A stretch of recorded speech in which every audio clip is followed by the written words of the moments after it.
বাংলাদেশে এবং বাংলাদেশের বাইরে পৃথিবীর বিভিন্ন দেশে যে যেখান থেকে চ্যানেলে দেখছেন আপনাদের সকলকে সাদর আমন্ত্রণ তৃতীয় মাত্রা দেখবার জন্য। প্রিয় দর্শক, বিশ্বব্যাংকের বিবেচনায় সম্প্রতি বাংলাদেশ নিম্ন মধ্যম আয়ের দেশে উন্নীত হয়েছে এবং বাংলাদেশ প্রধানমন্ত্রী বলছেন 2021 সাল নাগাদ সম্প্রতি ডিসিদের যে সম্মেলন ঢাকায় অনুষ্ঠিত হচ্ছে সেই সম্মেলনের ডিসিদের উদ্দেশ্যে বলেছেন যে 2021 সাল নাগাদ বাংলাদেশকে একটি উচ্চ মধ্যম আয়ের দেশে পরিণত করতে হবে।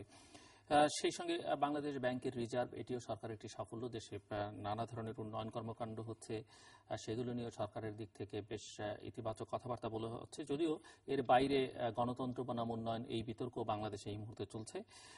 মূলত এরকম একটি পরিস্থিতি বাংলাদেশের অর্থনীতির অগ্রযাত্রা নিয়ে কথা বলবার জন্য যিনি আমার আজকের অতিথি, তিনি ডক্টর হামিদ রশিদ। এর আগেও এই অনুষ্ঠানের অনেক দর্শক তাকে দেখেছেন। জাতিসংঘের সদর দপ্তরে তিনি সিনিয়র অ্যাডভাইজার হিসেবে, ম্যাক্রো ইকোনমিক সিনিয়র অ্যাডভাইজার হিসেবে কাজ করছেন। স্বাগত ডক্টর হামিদ রশিদ আপনাকে। যে প্রসঙ্গটি নিয়ে আমি আলোচনাটা শুরু করতে চাই, বাংলাদেশ এই সময়ে সবচাইতে আলোচিত বিষয় যে বাংলাদেশ তার কাঙ্ক্ষিত নিম্ন মধ্যম আয়ের দেশে উন্নীত হচ্ছে বিশ্বব্যাংকের বিবেচনায়।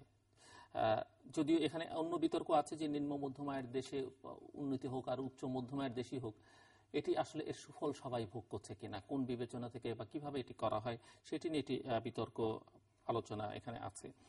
এবং এই উন্নত হওয়ার মধ্য দিয়ে বাংলাদেশ কেউ বলছেন আবার অনেক সুযোগ সুবিধা থেকে বঞ্চিত হবে, যেটি বাংলাদেশের জন্য খুবই জরুরি, বিশেষ করে আন্তর্জাতিক সহযোগিতা।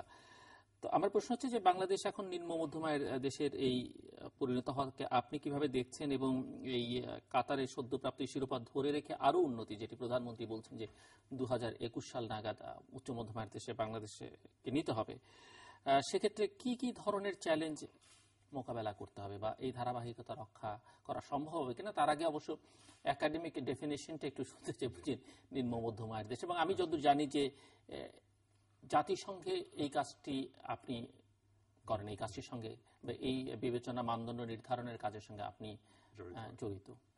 ধন্যবাদ জলিল ভাই, আবার আসতে পেরে ভালো লাগছে।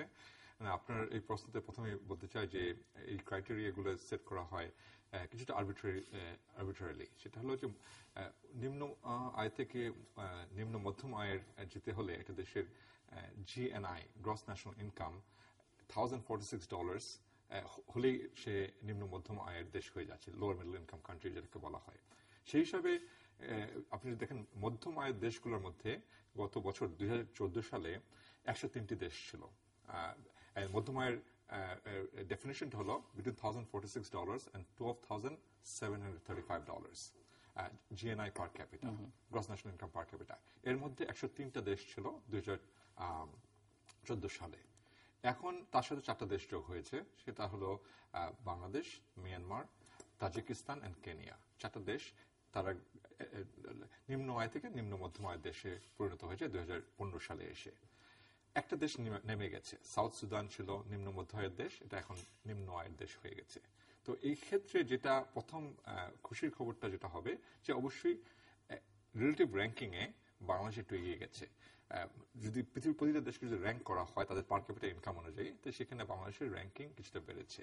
হ্যাঁ, কিন্তু এটার ক্যাভিয়েটটা হলো যে আপনি এই ধরনের যদি দেখেন, আপনি এই থ্রেশহোল্ডটা, তিনটা আমি পয়েন্ট বলবো। একটা হলো যে আজকে যদি আমরা এই থ্রেশহোল্ডটা 1046 থেকে নামিয়ে যদি $900 করে দিই বা $800 করে দিই, তাহলে সব দেশই পৃথিবীর প্রায় মালাউই এবং কিছু দেশগুলো ছাড়া সব দেশই নিম্ন মধ্যম আয়ের দেশ হয়ে যাবে বা মধ্যম আয়ের দেশ, মিডল ইনকাম কান্ট্রি হয়ে যাবে। আবার যদি থ্রেশহোল্ডটা আমি বাড়িয়ে দেই, হ্যাঁ, মনে করে আজকে যদি আমি বললাম যে $300 না হলে তুমি মিডল ইনকাম কান্ট্রি হবে না, তাহলে কিন্তু একটা দেশ, অনেক দেশ পড়ে যাবে। 103টা দেশের মধ্যে থেকে এখন 107টা দেশ, 106টা দেশ, একটা দেশ বের হয়ে গেল সাউথ সুদান, 6টা দেশের অনেক অর্ধেকের বেশি দেশ চলে যাবে। তো সেক্ষেত্রে এই যে আরবিট্রারিনেস এর কথা আমি বললাম, সেটা কোথায় আপনি বর্ডারলাইন যেটা করেছেন, সেই বর্ডারলাইনের উপর ডিপেন্ড করছে আপনি কোথায় আছেন। সেকেন্ড পয়েন্টটা হলো, আজকে যদি হাইপোথেটিক্যালি যদি আপনি 10 জন পৃথিবীর খুব ধনী লোককে বাংলাদেশে রিলোকেট করতে বলবেন না, তারা যদি বাংলাদেশের ন্যাশনালিটি অ্যাকসেপ্ট করে, Bill Gates, Warren Buffett and few others, তাহলে আপনার দেশের ইনকাম হঠাৎ করে বেড়ে যাবে এবং তখন পার ক্যাপিটাল ইনকাম আপনার $3,000 চলে যেতে পারে। আপনি যদি 20 জন বিলিয়নিয়ারকে গ্লোবালি যদি তাকে বলেন আপনি কিছু করতে হবে না, বাংলাদেশে আসতে হবে না, যদি নাগরিকত্ব গঠন করে নাও, তাহলে আপনি কিন্তু সেক্ষেত্রে বাংলাদেশে পার ক্যাপিটা ইনকাম বেড়ে যাবে, আমরা উচ্চ মধ্যম আয়ের দেশে চলে যেতে পারে। আচ্ছা, সেটা হলো সেকেন্ড একটা পয়েন্ট। থার্ড পয়েন্টটা হলো যে যেটা সবচেয়ে বেশি ইকোনমিক্স হিসেবে যেটা আমাদের চিন্তার বিষয়, আমরা যেটা চিন্তা করি সেটা হলো যে এটা রিলেটিভ র্যাঙ্কিং না, আপনার গ্যাপটা কমছে কিনা। মিনিং হলো যে যদি উচ্চ আর যে দেশগুলো আছে, মনে করেন আপনার সাথে একটা বেঞ্চমার্ক তৈরি করেন ইউনাইটেড স্টেটস অফ আমেরিকা, আমেরিকার যুক্তরাষ্ট্রের ইনকামের সাথে আমাদের ইনকামের যে রেশিওটা দেখা হয়, সেই রেশিওটা কতটুকু গ্যাপটা কতটুকু কমে আসে, যেটাকে ইকোনমিক্সে বলা হয় ক্যাচ আপ। আর উই ক্যাচিং আপ? সেই ক্যাচিং আপের রেটটা কত, অথবা আরো টেকনিক্যাল টার্মে বলা হয় কনভার্জেন্স, আমরা কনভার্জ করছি কিনা টুয়ার্ডস দ্যাট ইনকাম। সেই রেট অফ কনভার্জেন্স কিন্তু খুব স্লো, সেটা বেশিরভাগ দেশের ক্ষেত্রেই খুব ধীর গতিতে আগাচ্ছে, এবং বাংলাদেশের মতো দেশেও বলতে হবে যেটা। কিন্তু আমরা যদি 80 দশক থেকে দেখি, আমরা আমাদের থেকে কিন্তু চায়নার পার ক্যাপিটা ইনকাম, চায়না থেকে আমাদের পার ক্যাপিটা ইনকাম বেশি ছিল, এখন কিন্তু চায়না আমাদের থেকে প্রায় 5 গুণ বেশি পার ক্যাপিটা ইনকাম। তো ওরা কিন্তু ক্যাচিং আপ করছে খুব তাড়াতাড়ি, কিন্তু আমাদের কিন্তু আমরা অনেক সেইভাবে ক্যাচ আপ করতে পারছি না, মোটামুটি স্ট্যাগনেন্ট রয়ে গেছে। আমি একটা হিসাব করেছিলাম, OECD যে গ্রুপ অফ কান্ট্রিজ আছে, রিচ কান্ট্রি গ্রুপ যেটা, সেটার সাথে আমাদের ইনকামের রেশিও, এলডিসি গুলার, স্বল্পোন্নত দেশগুলোর ratio about 1.2% of their income, average income, এটা থেকে 1.2 থেকে 1.5 হয়েছে। সো খুব বেশি বাড়েনি। তো সেক্ষেত্রে খুব বেশি যে উচ্ছ্বাস করার সুযোগ আছে যে হ্যাঁ, অবশ্যই আমরা আমাদের রিলেটিভ র্যাঙ্কিং বেড়েছে, কিছু কিছু দেশের থেকে আমাদের অবস্থান ভালো হয়েছে, দেশ সম্পর্কে একটা পারসেপশন বাইরের দুনিয়া ভালো হয়েছে, এটা ভালো হয়েছে, lower middle income.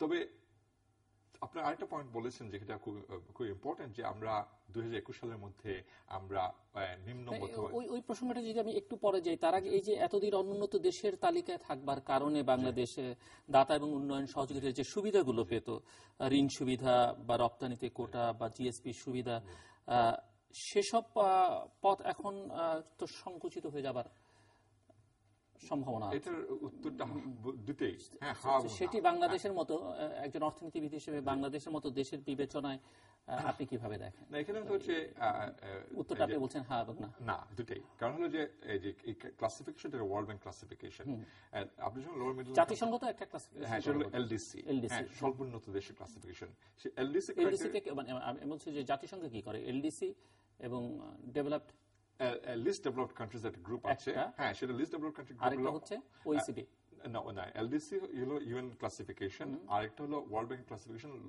by income. And LDC classification is broader than income. Income is one of the criteria, but other criteria আছে, যেটা একটা vulnerability criteria বলা হয়, যে একটা দেশের শুধু উন্নয়ন, শুধু পার ক্যাপিটা ইনকাম দিয়ে না দেখে, যে সেই উন্নয়নটা কতটা সাস্টেইনেবল কিনা, সেই উন্নয়নটা মানে টিকসই কিনা, সেটাকে দেখা হয়, আর আরো কিছু ক্রাইটেরিয়া যোগ করা হয় তার সাথে। সেই ওই এলডিসি ক্রাইটেরিয়াটায় অনেক কিছু বেনিফিট ডিপেন্ড করে এলডিসি ক্রাইটেরিয়াতে কিনা। আমরা যদিও আমরা এখন নিম্ন মধ্যম আয়ের দেশ হয়ে গেছি, কিন্তু এলডিসি থেকে এখন থেকে গ্রাজুয়েশন করিনি আমরা। বাংলাদেশ কিন্তু এখন এলডিসি হিসেবে আছে, সেই হিসাবে ওডিএ ফ্লো এফেক্টেড হবে না, যে বিদেশ থেকে যেটা আমাদের ওডিএ যেটাকে বলা হয়, যতক্ষণ পর্যন্ত আপনারা এলডিসির মধ্যে বাংলাদেশকে রাখছেন বা বাংলাদেশ থাকছে ততক্ষণ পর্যন্ত সেই ওডিএ সাইডটা এফেক্টেড হবে না। কিন্তু যেটা এফেক্টেড হতে পারে সেটা ওয়ার্ল্ড ব্যাংকের ক্লাসিফিকেশনে, যেটা হলো যে আমাদেরকে যেটা বলা হয় যে সফট লোন, অনেক ক্ষেত্রে যেটা মানে খুব ফেভারেবল টার্মসে যখন যে লোনগুলো পাওয়া যায় as a low income country, সেটা আস্তে আস্তে সংকুচিত হবে। But this A gradual process, এটা ওভারনাইট বন্ধ হয়ে যাবে না। তা আমাদের যে এখন যে ক্রেডিট লাইন যেটা থাকবে ওয়ার্ল্ড ব্যাংক থেকে, সেখানে আমরা এখন আর লো ইনকাম ক্যাটাগরিতে না হয়ে, যে এটা আইডা ফ্যাসিলিটি বলা হয়, ইন্টারন্যাশনাল ডেভেলপমেন্ট অ্যাসোসিয়েশন ফ্যাসিলিটিস, ওইটা একটু আস্তে আস্তে কমতে থাকবে। একটা সময় একটা অ্যালার্ম বেল বাজবে যে না, তোমরা এখন আর ওই কনসেশনাল লোন পাবে না, তোমাদেরকে এখন মার্কেট রেটে লোন নিতে হবে, হয়তো ইন্টারেস্ট রেট অনেক বেড়ে যাবে। বাট সেটাও প্রসেসটা অনেক গ্র্যাজুয়াল, যে এটা এই মুহূর্তে যে জাস্ট বিকজ আমরা লোয়ার মিডল ইনকাম কান্ট্রি হয়ে গেলাম, কালকে থেকে ওয়ার্ল্ড ব্যাংক বলবে না যে না, তোমাদের আর আইডা ফ্যাসিলিটি থাকবে না, সেটা হচ্ছে না। বাংলাদেশ তো কোনো অর্থমন্ত্রী আমার যদি স্মরণ আছে, যে তারা নিজেরাই বলেছেন যে আমাদের আসলে এলডিসিতে এখন থাকার দরকার নেই, বা আমরা এখান থেকে বেরিয়ে যেতে চাই। ইকোনমিস্ট হিসেবে হ্যাঁ, এটা একটা ডিসিশনটা is a political decision to a large extent. অনেক দেশ আছে যারা এলডিসি ক্রাইটেরিয়া ফুলফিল করেছে but they didn't want to become LDC. যেমন জিম্বাবুয়ে, রাইট নাও জিম্বাবুয়ে কিন্তু এলডিসির সব ক্রাইটেরিয়া মিট করে, কিন্তু তারা কখনোই এলডিসি গ্রুপে জয়েন করতে রাজি না। তারা মনে করেছে এটা খুবই একটা অসম্মানজনক একটা অবস্থান একটা দেশের জন্য, তারা কখনো ওই গ্রুপে জয়েন করেনি। যখন এলডিসি গ্রুপটা ফর্ম করা হলো 1971-এ, তখন Kenya met all the criteria, Kenya বলেছে আমরা কখনো এলডিসি হব না, এবং তারা এলডিসির গ্রুপে জয়েন করেনি। আবার অনেকে আছে যেমন বোতসোয়ানা এলডিসি থেকে গ্রাজুয়েশন করে ফেলেছে, এবং আমাদের ইস্তাম্বুল প্রোগ্রাম অফ অ্যাকশন আছে, যেটা হলো যে এলডিসি কনফারেন্স হয় প্রতি 5 বছর পর পর। সেখানে একটা টার্গেট আছে যে এলডিসির সংখ্যা অর্ধেকে নামিয়ে নেওয়া হবে বাই 2020। তার মানে অনেক দেশই আছে, প্যাসিফিক আইল্যান্ডের অনেক দেশ আছে যারা এলডিসি থেকে গ্রাজুয়েশন করবে। আবার অনেক দেশ আছে যাদের ইনকাম, শুধু একটা দেশের কথা বলে ইকুয়েটরিয়াল গিনি, যে দেশটা পার ক্যাপিটা সেগুলো উচ্চ আয়ের দেশ, high income country, not a middle income country, not a upper middle income country, high income country right now, কিন্তু তারা কিন্তু এলডিসিতে আছে, কিন্তু তাদের পভার্টি রেট এত বেশি। অ্যাঙ্গোলা একটা কান্ট্রি যেটা আপার মিডল ইনকাম কান্ট্রি, অ্যাঙ্গোলার পার ক্যাপিটা ইনকাম প্রায় $5,000 উপরে, কিন্তু সেখানে এই যে স্বল্পোন্নত দেশের এই মানদণ্ডটাকে ইনকামের ভিত্তিতে হয়, একটা ইনকামের ভিত্তিতে মধ্যম আয়ের দেশ। আপনারা হলো হিউম্যান অ্যাসেট ইনডেক্স বলা হয় একটা, যে আপনার হিউম্যান ক্যাপিটাল কতটুকু আছে। আর একটা হলো ভালনারেবিলিটি ইনডেক্স। আপনার ভালনারেবিলিটির বাংলাটা যদি আপনি চিন্তা করেন, সেটা হচ্ছে আপনি কতটুকু আপনার উন্নয়নের ঝুঁকিটা কতটুকু আছে, রিস্কটা কতটুকু আছে। এই তিনটা মিলে একটা ক্রাইটেরিয়া থ্রেশহোল্ড ইউএন মেনটেন করে, এবং সেই ইউএন এভরি 3 or 4 ইয়ার্স তারা রিভিউ করে সেই থ্রেশহোল্ডটা। যেমন এখন বেশ আপনার পরামর্শটা কি, মানে আপনাকে যদি অ্যাডভাইস করতে বলা হয়, এখানে পরামর্শটা হলো যে এলডিসিতে কিছু কিছু বেনিফিট আছে। যেমন ধরেন স্পেশালি যখন আমরা একটা ক্রাইটেরিয়া ছিল যে যখন কোটা সিস্টেম চালু ছিল, তখন এলডিসি হিসেবে আমরা যথেষ্ট কোটা বেনিফিট পেতাম। জিএসপি বেনিফিটস ইউরোপে সেটা এলডিসির সাথে লিঙ্কড আছে, কিন্তু এখন তো আমেরিকাতে আমাদের যে এক্সপোর্ট হচ্ছে জিএসপিটা নেই। সো সেখানে ট্রেড বেনিফিটস খুব যে বেশি আছে এখন এলডিসি এজ এন এলডিসি, এটা কিন্তু ঠিক না। তবে একটা হলো যে একটা অলসো, যেটা আগে বলেছি, একটা political choice for a country. আপনি বাংলাদেশকে যদি দেখেন, Bangladesh is the largest LDC, প্রায় 25% of the LDC population live in this country. তো সেখানে এলডিসির একটা লিডারশিপ রোল বাংলাদেশ সবসময় দিয়ে আসছে। আপনি জাতিসংঘে যদি যান, এই গ্রুপের পক্ষ থেকে বাংলাদেশ অনেক সময় ফর্মালি লিড করেছে, আবার ইনফর্মালিও লিড করেছে। সো সেখানে বাংলাদেশকে যে এই মুহূর্তেই বের হয়ে আসতে হবে সেই গ্রুপ থেকে, জাস্ট বিকজ তারা নিম্ন মধ্যম আয়ের দেশ হয়ে গেছে, কিন্তু ওইখানে আরো কিছু ভালনারেবিলিটি আমাদের আছে। বিশেষ করে ক্লাইমেট চেঞ্জ ইস্যুতে এলডিসি গ্রুপে থাকাটা যথেষ্ট, আমি মনে করি সুবিধাজনক, বিকজ সেখানে ক্লাইমেট চেঞ্জে আমাদের যথেষ্ট কিছু বলার আছে। সেখানে এলডিসি গ্রুপ কিন্তু যথেষ্ট ভোকাল, আর বাংলাদেশ সেখানে তাদের যে ভালনারেবিলিটি আছে সেটা আমরা ভালোভাবে, যেটি আপনি বলছিলেন 2021 সালের মধ্যে উচ্চ মধ্যম আয়ের দেশে যাওয়ার। উচ্চ মধ্যম আয়ের জন্য যে থ্রেশহোল্ডটা আপনার মিডল ইনকাম ক্রাইটেরিয়াটা আমি যেটা বললাম, যে $1,046 থেকে $12,735। It's a very large range, অনেক বড় একটা রেঞ্জ। তার মধ্যে উচ্চ মধ্যম আয়ে যেতে হলে আপনাকে $4,135 যেতে হবে পার ক্যাপিটা ইনকাম। তো আজকের 2021 মানে আজ থেকে 6 বছর লাগবে। এখন ইকোনমিক্স একটা রুল আছে, রুল অফ 70 বলা হয়। 70 মানে হলো আপনার 70-কে যদি আপনার গ্রোথ রেট দিয়ে ভাগ করেন, সেই যে নাম্বারটা পাবেন, সেই নাম্বারটা লাগবে, সেই বছর তত বছর লাগবে আপনার ইনকামটা ডাবল করতে। আচ্ছা, আমাদের এখন পার ক্যাপিটা ইনকাম যদি অ্যাভারেজ 6 হয়, 70-কে যদি 6 দিয়ে ভাগ করেন আপনি, তাহলে হচ্ছে প্রায় 12 বছর লাগার কথা। 6 times 2 is 72, আবার 11 বছর। যদি 7% যান তাহলে আপনার লাগবে 10 বছর। চায়না তার ইনকাম ডাবল করেছে এভরি 10 years, বিকজ তাদের এভরি 7 years তাদের 10% অ্যাভারেজ গ্রোথ রেট ছিল।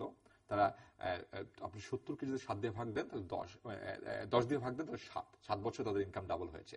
তা আমাদের ইনকাম কিন্তু 3 গুণ করতে হবে আগামী 6 বছরে। হ্যাঁ, তো আপনার কি গ্রোথ রেট লাগবে আপনি সেটা বলেন, বিকজ আপনার 3 হলো আপনার রেজাল্ট।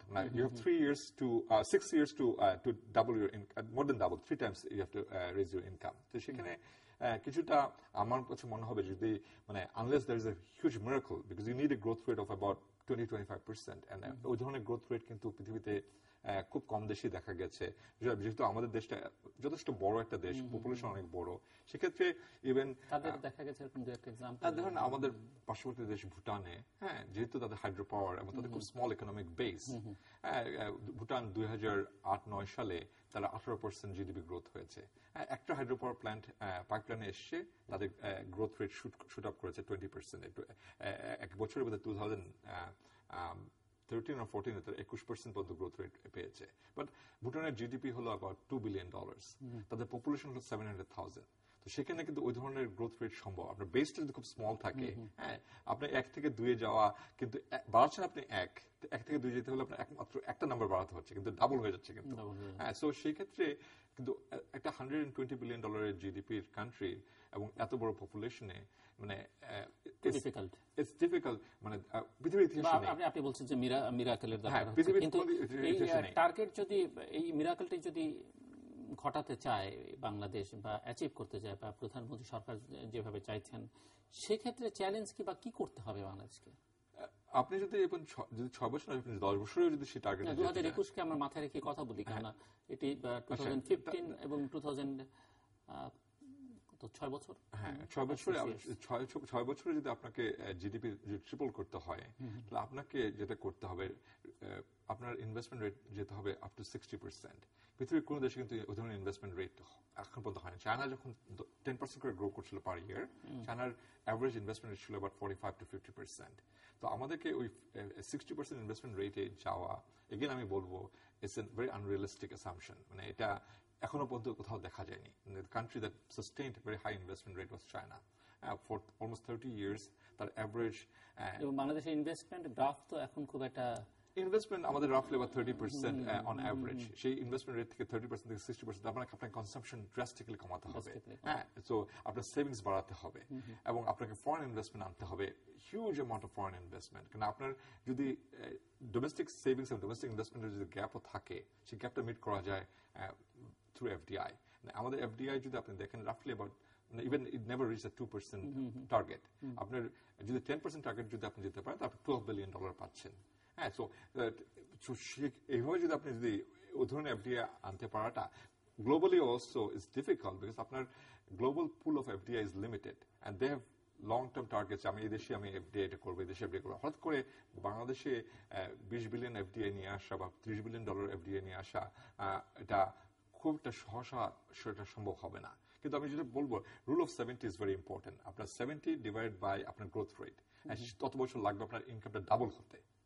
হ্যাঁ, তো রিয়েলিস্টিক্যালি আমি যেটা মনে করি যে আমাদের 7% growth rate in the near term is quite feasible. তার মানে আমাদের আগামী 10 বছরে আমাদের পার ক্যাপিটাল ইনকাম ডাবল হবে। হ্যাঁ, এবং আপনার যদি তারপর যদি আপনি 8% বা 10% যেতে পারেন, তাহলে আপনার 7 বছরে আপনার নেক্সট 7 ইয়ার্সে, দ্যাট মিনস নেক্সট 17 ইয়ার্সে আপনি হয়তো প্রবাবলি ইউ ক্যান উচ্চ মধ্যম আয়ের দেশ হতে পারেন। 17 ইয়ার্স আমি রুল অফ থাম্ব বলছি, এটা ইজ নট মিরাকল তো ঘটাতেই পারে, set in stone, but I বলবো যে বাই মিরাকল তো পৃথিবীতে ঘটে এবং 15 years time frame it is possible। এই যে সেভিংস এর প্রশ্ন বলছেন, আমি এখানে একটু রিজার্ভের প্রসঙ্গটা আনতে চাই। বাংলাদেশে এই মুহূর্তে ফরেন রিজার্ভ আছে $23 billion, এবং এটি রেকর্ড বাংলাদেশের ইতিহাসে, এবং এটিও সরকার বা বাংলাদেশ ব্যাংক, অর্থ মন্ত্রণালয় সবাই বলছেন যে এটি বড় অর্জন বাংলাদেশের জন্য। হাউ ডু সি যে এই রিজার্ভ আসলে বাংলাদেশকে কিভাবে উপকৃত করে? এই রিজার্ভটা থাকা কতটা বাংলাদেশের জন্য কল্যাণকর, ইকোনমির জন্য, বা এর কি ব্যবহার কি হচ্ছে, মানে এটি ব্যবহার করা না করার একটা বিতর্ক আছে যে রিজার্ভ থাকলে লাভ হবে, কিন্তু ব্যবহার হচ্ছে না। না, আই থিঙ্ক রিজার্ভের ব্যাপারটা আসলে খুবই একটা ইন্টারেস্টিং ব্যাপার, এবং ইকোনমিস্টদের মধ্যে যথেষ্ট দ্বিমত আছে। রিজার্ভটা মানে অনেক ইকোনমিস্ট আছেন যারা মনে করেন রিজার্ভ, একটা দেশ অনেক বেশি রিজার্ভ রাখা উচিত না। রিজার্ভের একটা there is a cost, hidden cost to it as well. তো প্রথমে যেটা বলি যে যখন আপনি $23 billion রিজার্ভ দেখবেন বা 25 billion or 30 billion দেখবেন, আপনার এটাকে একটা কনটেক্সটে দেখতে হবে। হ্যাঁ, আপনার 23 billion reserve as a percentage of GDP যদি দেখেন আপনি, roughly about 25% of your GDP। হ্যাঁ, আমাদের GDP এখন 120 বা আমি এক্সাক্ট নাম্বারটা জানি না, 120 বিলিয়নের মতো, about 25% GDP। এইটা কিন্তু international standard is not very high.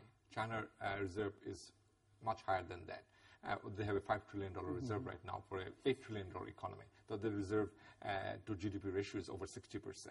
So অনেক দেশই রিজার্ভ তারা অ্যাকুমুলেট করে, যেটা কারণটা হলো তারা এক্সটার্নাল শকের কে যাতে তারা ম্যানেজ করতে পারে। এক্সটার্নাল শক মানে হলো যে অনেক সময় আপনার দেশের উপরে কনফিডেন্স কমে যায়, আপনার ট্রেড ব্যালেন্সটা আপনার বিপরীতে চলে যায়, মানে আপনি অনেক বেশি ইম্পোর্ট করছেন, সে পরিমাণ এক্সপোর্ট করতে পারছেন না, আপনার ইন্টারন্যাশনাল ক্রেডিটাররা আপনাকে চাপ দিচ্ছে দেনা শোধ করার জন্য, সেক্ষেত্রে আপনার রিজার্ভটা ইজ এ কুশন। রিজার্ভটা হলো আপনার national savings put set aside.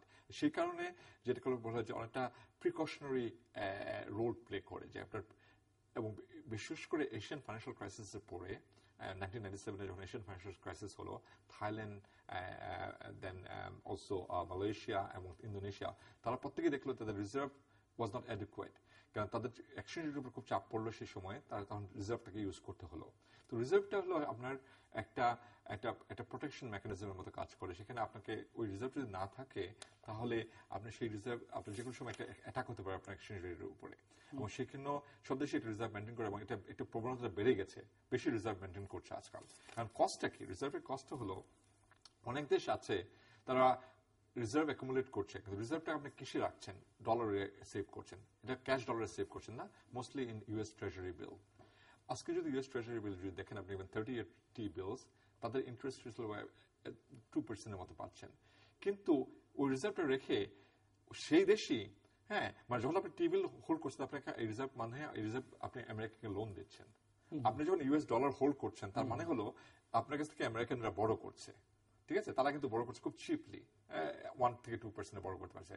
কিন্তু আপনি যখন ইন্টারন্যাশনাল মার্কেট থেকে বড় করতে যাচ্ছেন, you are paying 4-5% interest rates. তার মানে এই যে ডিফারেন্স বিটুইন 5% আপনার বড়োইং কস্ট এন্ড আপনার রিজার্ভ যেটা আর্ন করছে, that is your net cost of maintaining the reserve.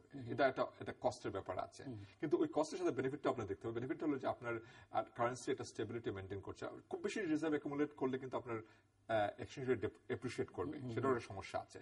আর আপনার যদি টাকার মূল্য খুব বেশি বেড়ে যায়, তাহলে আপনার এক্সপোর্ট এফেক্টেড হবে, আপনি রপ্তানি করতে পারবেন না, কারণ আপনার কম্পিটিটিভ রিস্ক কমে যাবে।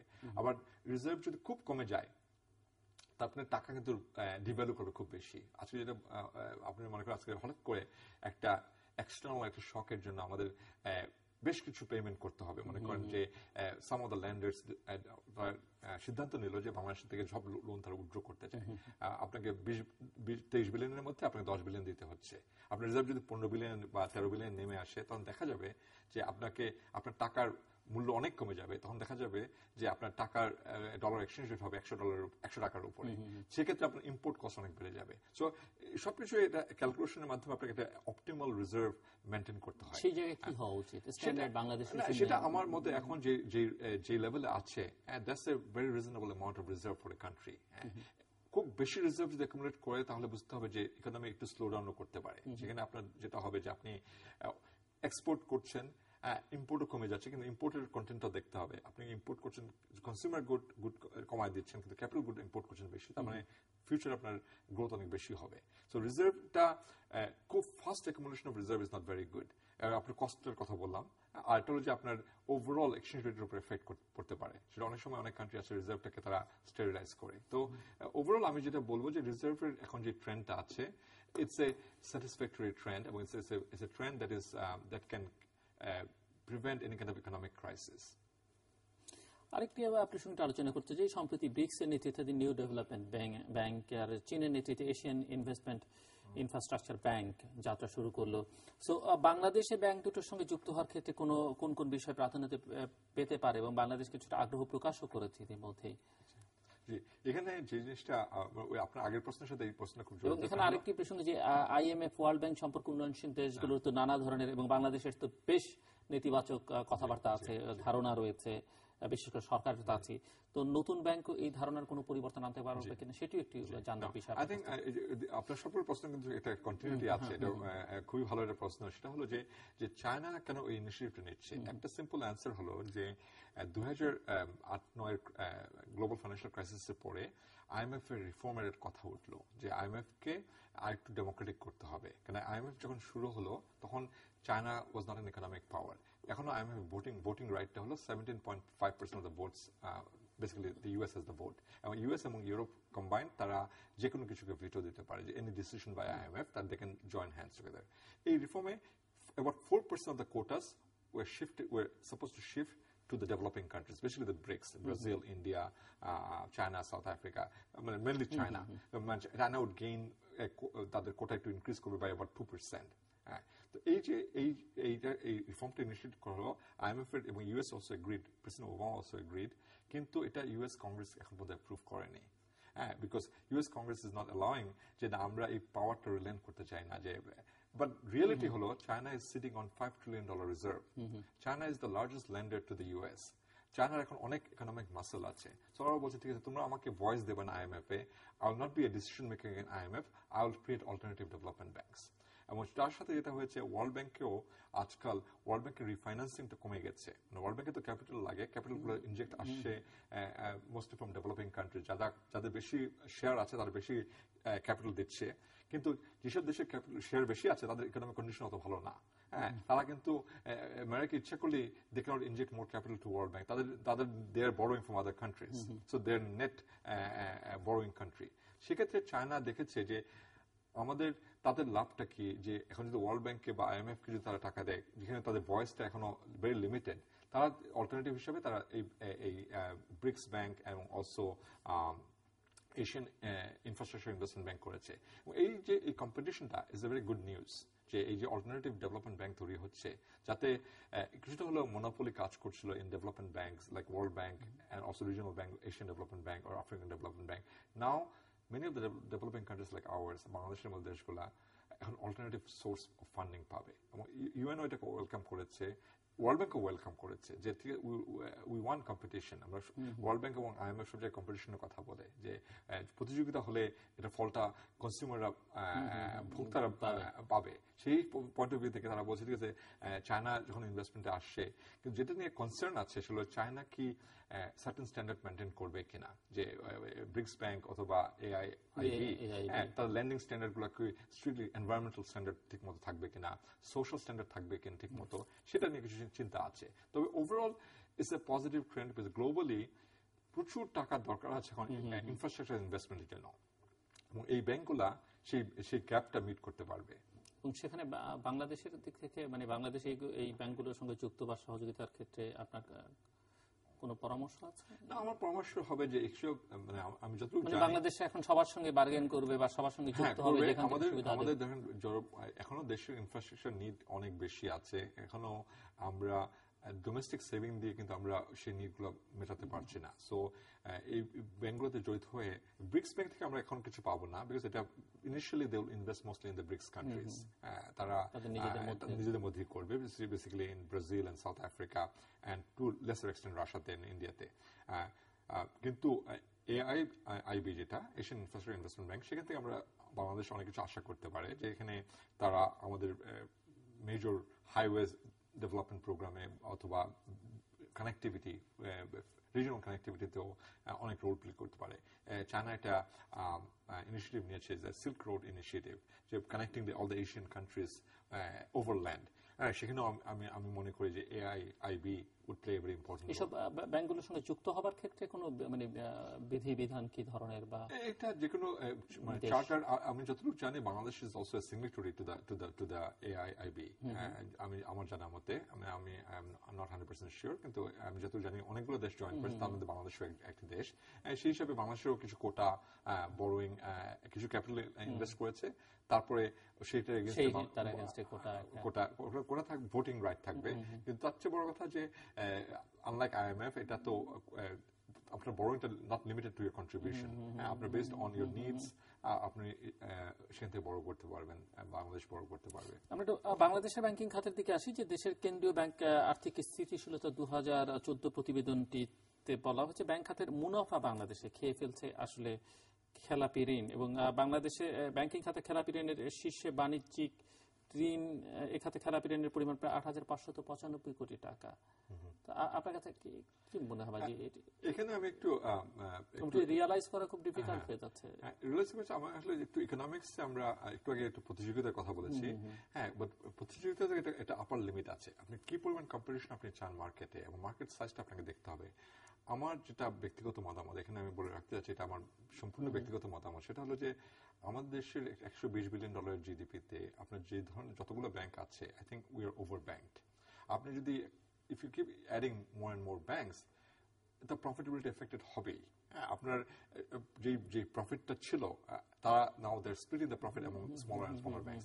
তার মধ্যে অলসো রিস্ক ফ্যাক্টর বেড়ে যাচ্ছে, বিকজ আপনি অনেকেই হয়তো নতুন ব্যাংকে শিফট করছে, বাট নতুন ব্যাংকগুলো হয়তো they don't know their clients very well, so that risk premium বেড়ে যাচ্ছে। তারা ল্যান্ড করতে গেলে তারা একটু হায়ার রেট দিতে যাচ্ছে, অথবা আদার কন্ডিশনস অ্যাড করছে।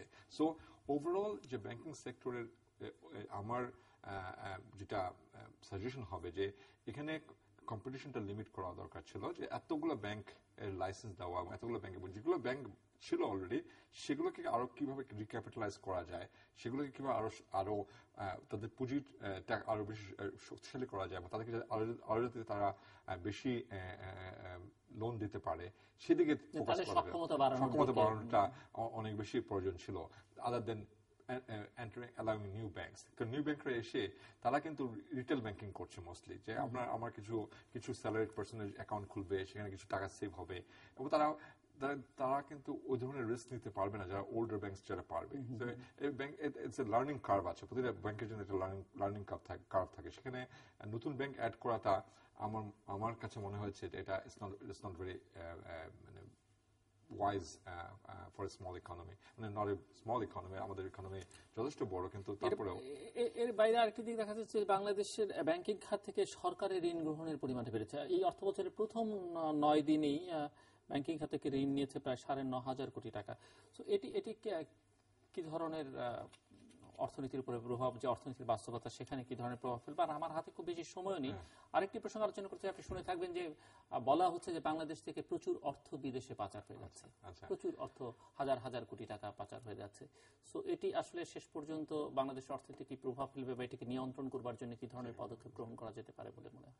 আমার প্রথম প্রশ্নের আপনার উত্তরটা হবে যে সরকার কি কারণে বড় করছে সেটা দেখতে হবে। যদি সরকার কারেন্ট এক্সপেন্ডিচার মিট করার জন্য যদি বড় করে থাকে ব্যাংকগুলো থেকে, তাহলে সেখানে খুব নেগেটিভ একটা এফেক্ট আছে ইকোনমিতে। কারণ আপনি এই ধরনের যেটাকে বলে ক্রাউডিং আউট, যে টাকাটা ব্যাংকগুলা পুঁজি, মানে একটা ব্যবসায়ীকে পুঁজি দিতে পারতো, একটা ব্যবসার এই টাকাটা লাগতে পারতো, সেটা না হয়ে সরকার সেই টাকাটা ব্যাংক থেকে নিয়ে সরকার তার বেতন বিল পরিশোধ করছে, সেক্ষেত্রে এটা ইকোনমিতে ইম্প্যাক্টটা নেগেটিভ ইম্প্যাক্ট হবে। কিন্তু সরকার যদি ব্যাংকগুলো থেকে টাকা নিয়ে সে যদি ফিজিক্যাল ইনফ্রাস্ট্রাকচার ইনভেস্ট করছে, বা স্কুলে ইনভেস্ট করছে, বা নতুন কোনো ডেভেলপমেন্ট প্রজেক্টে কাজ করছে, তাহলে কিন্তু এটার পজিটিভ ইম্প্যাক্ট আছে।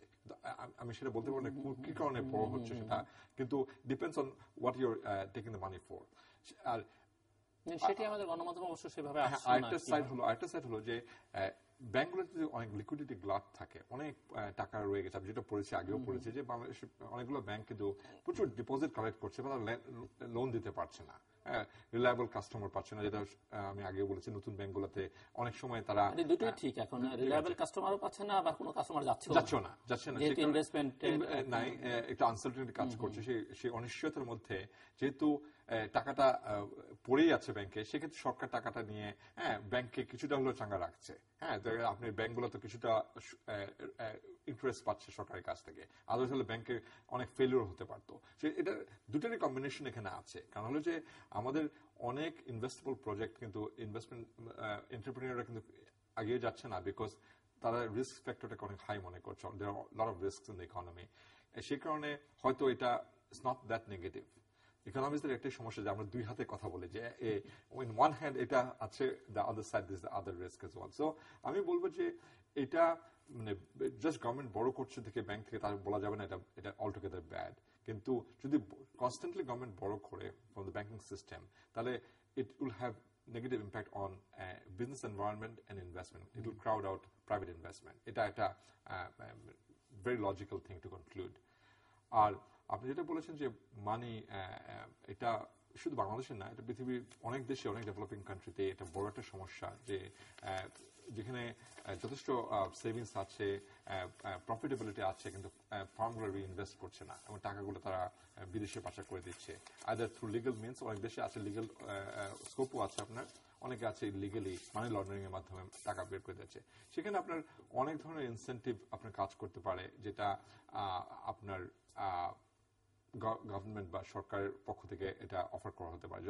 আমরা রিইনভেস্টমেন্ট কেন হচ্ছে না, প্রফিট রিইনভেস্টমেন্ট এটা করার জন্য আপনি যদি ট্যাক্স, স্পেশাল ট্যাক্স ট্রিটমেন্ট দিতে পারেন, যে আপনি যদি তুমি যদি ইনভেস্টমেন্ট করো, that this is your income will be tax free or your income would face very little tax.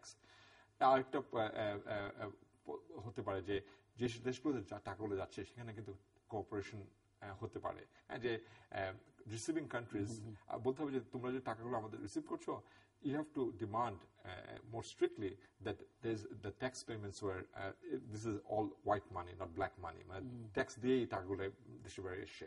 বাংলাদেশের মধ্যে দেশে যেখানে ক্যাপিটাল কন্ট্রোল আছে, we have some kind of capital control, টাকা পাচার করা কিন্তু is not very easy, কারণ হলো যে আমি আজকে একটা প্রপার্টি আছে বাংলাদেশে, I cannot sell the property and take the money out of the country, it's illegal, তার মানে অনেক টাকা যাচ্ছে থ্রু ইলিগাল মিনস, এবং সেই ইলিগাল মিনস কিন্তু যে সুটকেসে করে টাকা নিয়ে যাচ্ছে সেটা না, অনেক সময় ওভার ইনভয়েসিং, আন্ডার ইনভয়েসিং হচ্ছে।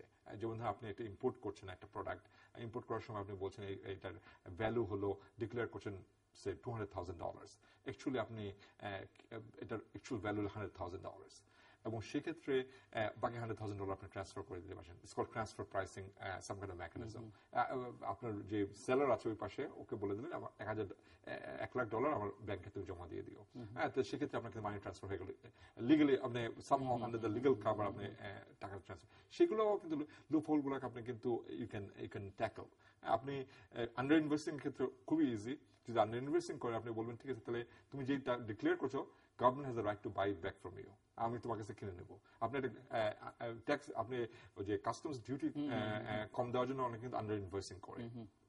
একটা আপনি গাড়ি ইম্পোর্ট করলেন, আপনি বলেন আমি গাড়িটা $10,000 দেখে নিয়েছি, বাট এই গাড়িটার দাম হলো আপনার $100,000, গভর্নমেন্ট বলে ঠিক আছে তুমি $10,000 বলছো, হ্যাঁ I'll buy it from you। আমি এটা অনেক বেশি করেছে, যে তোমার $10,000 তো আমি $11,000 দিয়ে নিয়ে নেব, হ্যাঁ, তো বাট তখন কিন্তু আপনি এটা করবেন না, তখন আপনি আন্ডার ইনভেস্টিং করবেন না, because it's very high risk for you, because আপনি যদি যে ভ্যালু বলবেন সেই ভ্যালু আপনাকে বিক্রি করে দিতে হবে government, government has the right to buy it from you.